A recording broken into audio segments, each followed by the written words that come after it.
Now let's turn our gaze to China. As we reported yesterday, COVID cases are on the rise. On Monday, China reported more than 28,000 cases. The numbers are approaching the daily peak from April this year. Beijing saw its highest number of COVID cases. 1,438 cases were reported in the Chinese capital. Now, it may not seem like much for a city of more than 21 million residents, but this is a pandemic record.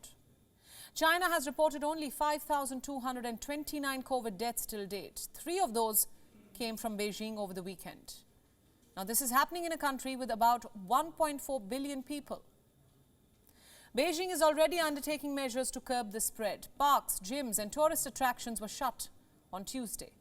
Schools are back online. Restaurants are only offering takeaway services. Negative COVID tests are required to enter the city. Beijing is keen to avoid a Shanghai-like total lockdown. So far, individual buildings and some areas have been quarantined. But as cases continue to rise, China's zero-COVID approach could see the capital locked down.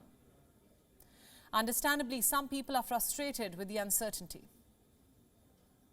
It's been a very long time since the pandemic began in 2020, and everybody believes this back and forth is really inconvenient.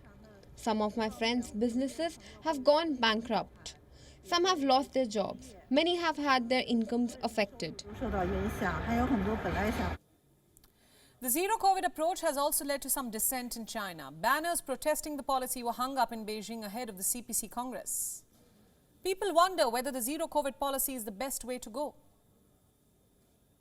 This is a political problem, or a problem that has to do with the political environment. It does not have much to do with medical prevention anymore. At least that is what I believe. Some time ago, China had already declared victory over the virus. We said we had won. Now we can't reopen. Now, both the people that you just heard from spoke to the media on Tuesday. This is when the rest of the world has opened up. The Football World Cup in Qatar has drawn in hundreds of thousands of fans. It's a time when countries want to put the pandemic behind and resume normal life. But for residents in Beijing, normalcy is still far away. WION World is now available in your country. Download the app now and get all the news updates on the move.